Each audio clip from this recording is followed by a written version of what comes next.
Kita adu nabi tasawuf haqiqah. Tapi di dalam tu dibicarakan bab istiusa terlebih dahulu, didatangkan 4 mazhab. 4 mazhab, 4 aliran. Mazhab tu bahasa Arab, kalau kita aliran lah. Yang pertama mazhab ahli sunnah wal jamaah. Yang kedua mazhab qadariyah. Yang ketiga mazhab jabariyah. Yang keempat mazhab ahlil kashfi. Dia ada 4. Mazhab ahli sunnah jamaah itu disebut syariah. Qadariyah, jabariyah itu pegangan terpesong disebut syariah. Dia ada yang keempat, mazhab ahlil kashfi. Mazhab mereka sampai maqam mukasyafah, maqam aulia, maqam fana, maqam baqa. Ni hilang keakuan, hilang segala-gala di basirah, yang ada hanyalah af'alullah. Pergi kepada wahdatul af'al, permulaan maqam fana, permulaan maqam aulia. Ni bukan lakon, ini zauqi, syuhudi, wujdan, waktu kurnia.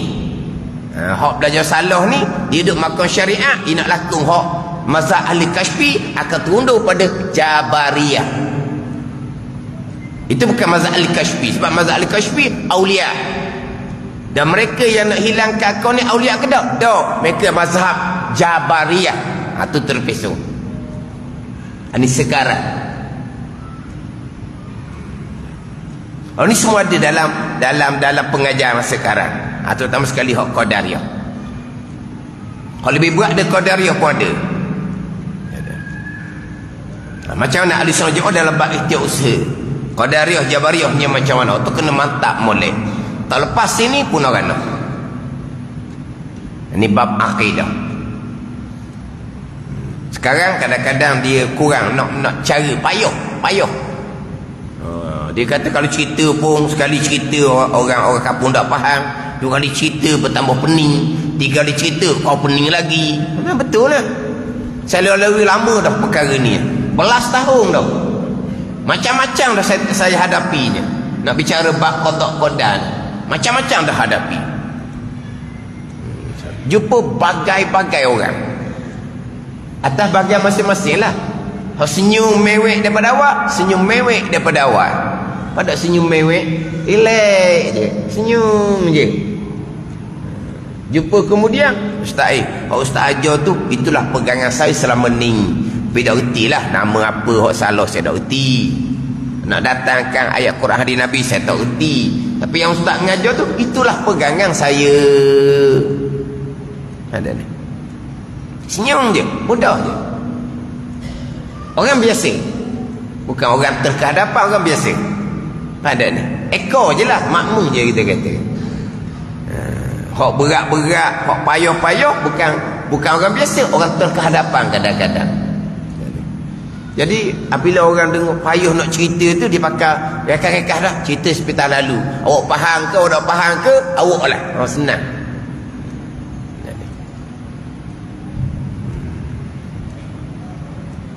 Nak letak molek tu, salah sini tak ada bahagian lah. Salah bab qada qada bab istiusaha ni tak ada bahagian. Ini masih lagi bicara bab permulaan agama, mengenal Allah Subhanahu wa taala. Ada ni. Orang duk bicara bab nak kuatkan akidah, nak kuatkan iman. Akidah betul ke dak?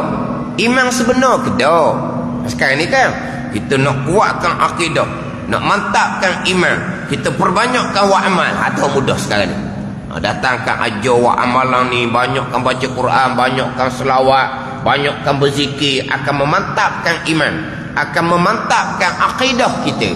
Tapi iman akidah betul ke dak? Tekan molek ke dak? Dak. Semua ni akan memperdayakan orang ramai. Orang pun mari nak buat amal. Buat amal? Hak mari nak buat amal ni ikhlas betul-betul. Dunia tubuh ke belakang dunia. Ikhlas betul-betul. Kalau we amal, mereka amal sungguh-sungguh. Bayangan mereka nya syurga bayangan mereka. Tapi macam mana dengan akidah, dengan iman? Syarat untuk syurga, itu tak lepas.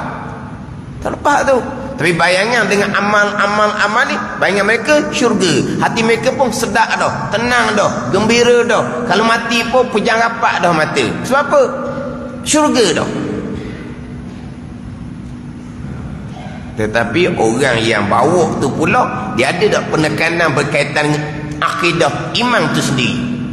Nak cerita bab mantap, nak cerita bab kuat, tebal iman, akidah iman kena sah dulu. Lepas tu tak boleh rekah-rekah. Betul boleh rekah-rekah. Bab umum masyarakat banyak hak berkait dengan bab pegangan. Banyak. Dan orang agama sendiri pun terpesong. Orang agama sendiri terpesong. Kalau terpesong dalam radio, dalam TV, dalam kalau kata salah, terpesong panggil salah. Kalau salah dari radio TV, salah buat pekoh, segera diperbetulkan oleh orang agama yang lain. Itu biasa. Salah sangat tu dalam radio TV tu buat pekoh, segera diperbetulkan oleh orang agama yang lain. Tapi kalau salah terang-terang dalam bab qada qada dalam radio dan TV, senyap begitu je. Habis gitu je. Tak ada. Pembetulan tidak ada. Tidak ada walaupun salah terang-terang. Ini salah bab itu usaha. Salah bab menafikan qada qada. Kalau Allah telah mengqadakkan segala-gala, Allah telah menentukan segala-gala, Allah telah menetapkan segala-gala, apa perlu lagi Allah utuskan rasul? Apa perlu lagi kita bekerja? Apa perlu lagi kita merisi? Kalau Allah telah menetapkan orang beriman mana, rezeki banyak mana, jodoh dengan siapa, kalau Allah telah menentukan, apa perlu lagi Allah utuskan rasul? Apa perlu lagi kita bekerja? Apa perlu lagi kita merisi?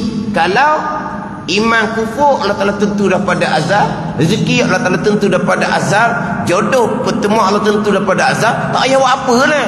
Sekarang Allah utuskan rasul, berarti Allah belum menentukan siapa yang beriman, siapa yang kufur. Allah hanya mengetahui siapa yang akan beriman, siapa yang akan kufur. Dan radio mana senyap begitu je pakai sudah? Tak ada.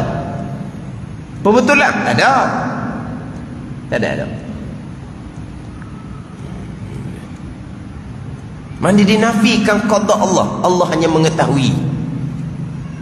Jadi beriman ke kufur seseorang, Allah mengetahui, tapi Allah tidak menentukan. Sebab tu Allah utuskan rasul. Allah menentu tak dia akan beriman? Tak. Allah mengetahui dia akan beriman. Allah menentu tak dia akan kufur lawan Nabi? Allah tidak menentukan, tapi Allah mengetahui dia akan kufur lawan Nabi. Setakat itu je. Jadi qada iradah dinafikan. Hanya mengetahui ilmu sahaja yang dia berpegang. Waktu salah terang-terang.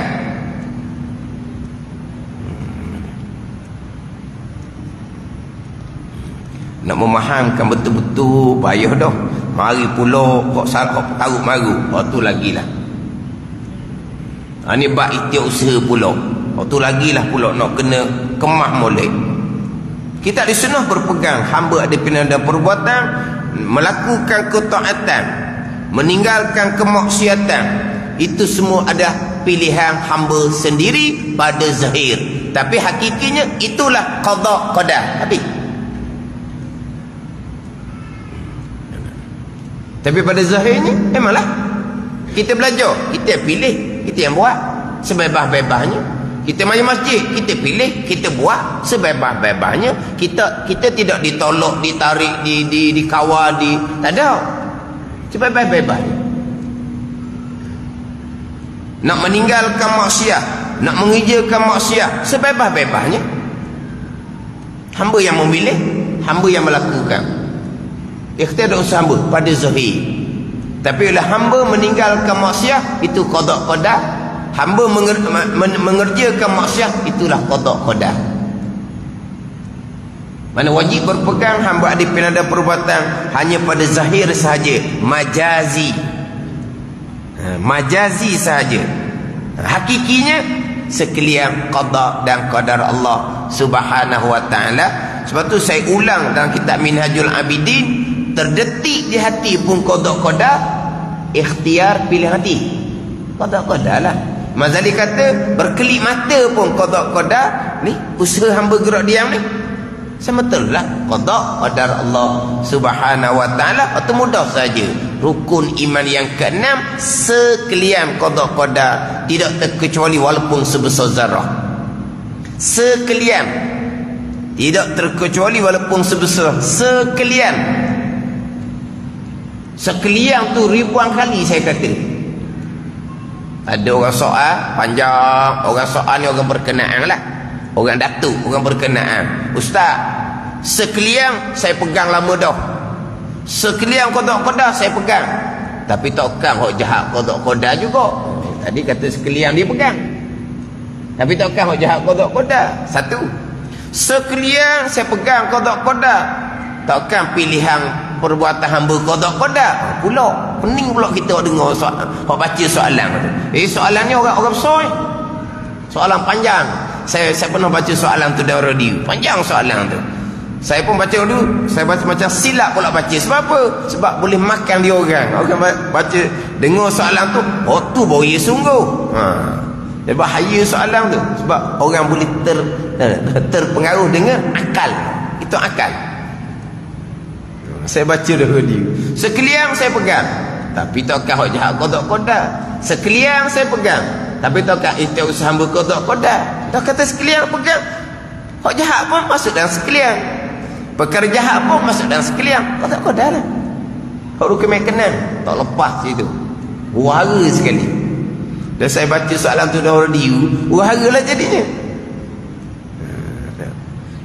Saya tahu juga apa yang saya baca dari radio soalan tu, orang tanya pula orang yang lebih berkenaan, orang yang ada autoriti tanya. Sebab jadi macam kecoh, jadi macam pening orang dengar. Dah soalan tu pening dah, saya baca soalan pening, saya baca pun pening, orang dengar pun pening. Waktu saya rasa macam salah tu. Waktu nak baca soalan tu kata bahaya soalan tu. Saya baca pun jadi pening, orang dengar pun tambahan pening. Yang tulis soalan tu pening juga. Jadi sama-sama mabuk gitu, pening jadi. Jadi ada orang tanya lah, orang berkenaan yang ada autoriti. Dah orang jadi kecoh ni kan tanya, orang ada autoriti, ya pun tidak, tidak pun tidak. Betul pun tak kata, salah pun tak kata. Tak kata apa. Orang yang ada autoriti ni orang yang sangat cepat mengeluarkan pandangan kebiasaannya. Orang ada autoriti ni orang yang sangat cepat mengeluarkan pandangan. Dia tak ada. Ni nak panggil apa? No comment, tidak ada biasanya. Cepat. Sebab ini persoalan agama. Memang dia bertanggungjawab dia yang ada autoriti. Cepat komen. Tapi dalam perkara ni, ya pun tidak, tidak pun tidak. Sebab saya pun pernah dengar, tapi bukan masa itulah, sebelum tu bab qada-qadar daripada berkenaan keliru, tak lepas kau sebenarnya. Tapi ya pun tidak, tidak pun tidak. Tu kita kena fokus molek lah. Diri kita, keluarga kita kena fokus molek. Kita minggu lepas tak baca kitab dah, minggu ni pula ni. Warna kita kalau mari syubhah dalam bab ni, tahap mana ilmu kita? Dia mari pelik-pelik ni syubhah, dia panggil kesamaran syubhah yang datang daripada ahli bid'ah. Kata mazhab kita Minhajul Abidin ketika membicarakan fardhu ain tauhid. Fardhu ain tauhid setakat mana, fardhu kifayah setakat mana. Apabila datang syubhah, kesamaran, kekeliruan dalam bab pegangan ni, tahap ilmu kita macam mana? Kita boleh membezakan, kita tidak akan terpengaruh dengan hak syubhah tu. Luluh fardu ain, luluh fardu ain. Tapi kalau kita pun jadi pening semula, kita ada masalah hak fardu ain tauhid kita. Fardu kifayahnya pula kena ada yang mampu menjernihkan, mampu menjelaskan, mampu menghuraikan. Itu fardu kifayah. Mati balik ni hak syubhah daripada ahli bid'ah ni, pegangan karut marut ni. Tapi bagi kita fardu ain, kita boleh cekap pada. Kalau cakap boleh cekap, ni karut ni salah ni, itu fardu ain ilmu tauhid. Tapi kita ada pegangan dah ni. Tapi kalau datang syubhah, itulah pegangan kita. Tu balik awal tu, tu tak ada fardu ain langsung tu. Kalau mari hak karut marut ni, tu pegangan sayanya, barulah munasabah. pilihan hamba mutlak. Allah hanya mengetahui, Allah hanya melihat, Allah bala baik, Allah bala buruk. Hak hamba semata-mata lah. Hak tu pegangan saya. Hak tu balik awal. Hak tu bukan kata tak lepas fardu ain. Tak ada fardu ain tu, tak ada akidah, tak ada iman. Amal ibadah tak akan diterima oleh Allah. Tu sudah ceritalah bab syurga, tidak ada harapan. Tidak ada harapan. Nak rajak, nak mengharap, akidah kena betul. Kalau kita mengharap akan rahmat keampunan Allah Ta'ala.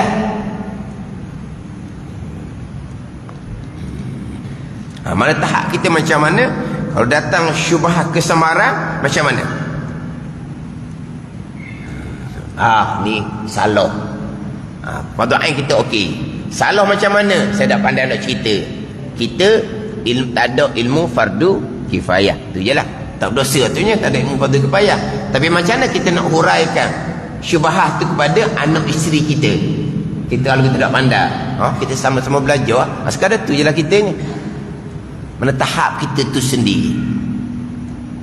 Ini benda yang berlegal sekarang ni. Langit terbuka sekarang ni.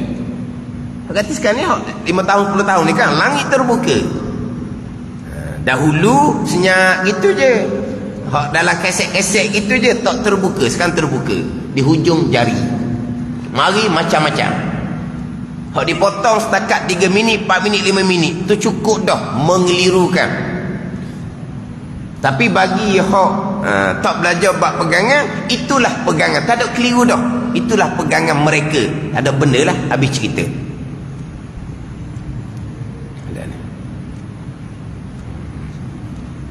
Hak berkait dengan ikhtiar dan usaha. Jadi hak bahagian pertama kedua, mengerjakan taat, meninggalkan maksiat, itu ikhtiar hamba pada zahir. Hakikinya qada Allah. Hak bahagian ketiga ni, barang yang tiada bersangkut dengan ikhtiar hamba, bukan pilihan hamba. Tetapi bagi hamba ikhtiar pada menolaknya. Hamba boleh pilih untuk menolak. Seperti menyakiti akan hamba oleh orang lain. Menyakiti dengan lidah, dengan perkataan, atau dengan tangan, dengan anggota lah. Tangan, kaki, tak kira lah. Maka sabar atas barang yang tiada bersangkut dengan ikhtiar hamba. Contoh menyakiti akan oleh orang lain ni. Apa sabar dia? Dengan ketiadaan membalas. Ini ikhtiar dia. Ini pilihan dia. Orang menyakiti itu bukan pilihan dia. Semata-mata qada qadar. Sabar dengan ketiadaan membalas, itu pilihan dia. Kalau dia nak membalas, itu pun pilihan dia. Maka dia pun sabar memilih untuk ketiadaan membalas. Tidak membalas apa yang menyakiti oleh orang yang lain. Mana contoh sabar tiada membalas? Seperti berfirman Allah, telah berfirman Allah Ta'ala, wala nasbiranna ala ma azaitumuna. Artinya demi Allah, selagi akan sabar oleh kami, oleh rasul-rasul, atau menyakiti kamu, akan kami. Mana para rasul tidak akan membalas atas perbuatan kaumnya yang menyakiti akan mereka. Itu pilihan. Pilihan dengan ketiadaan membalas. Yang mana sabar dengan ketiadaan membalas atas orang yang menyakiti, jangan lupa terdahulu itu sabar yang disunatkan. Dahulu sudah bicara mana sabar yang wajib, mana sabar yang sunat. Sabar dengan bahawa tidak membalas.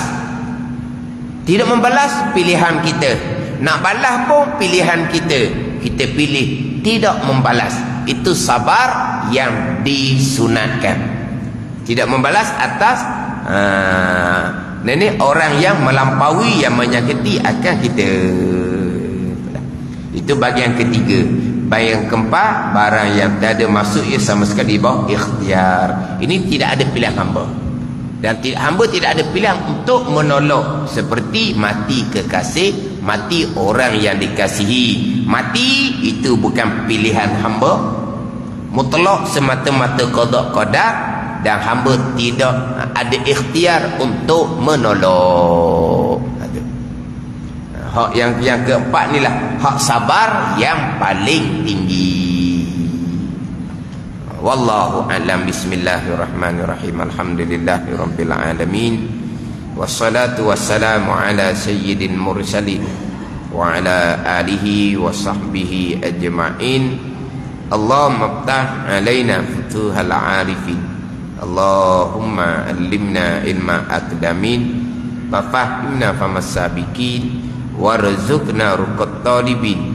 Allahumma zidna ilman wa alhiqna bis salihin. Wa sallallahu ala sayyidina Muhammadin wa ala alihi wa sahbihi wa sallam. Walhamdulillahi rabbil alamin.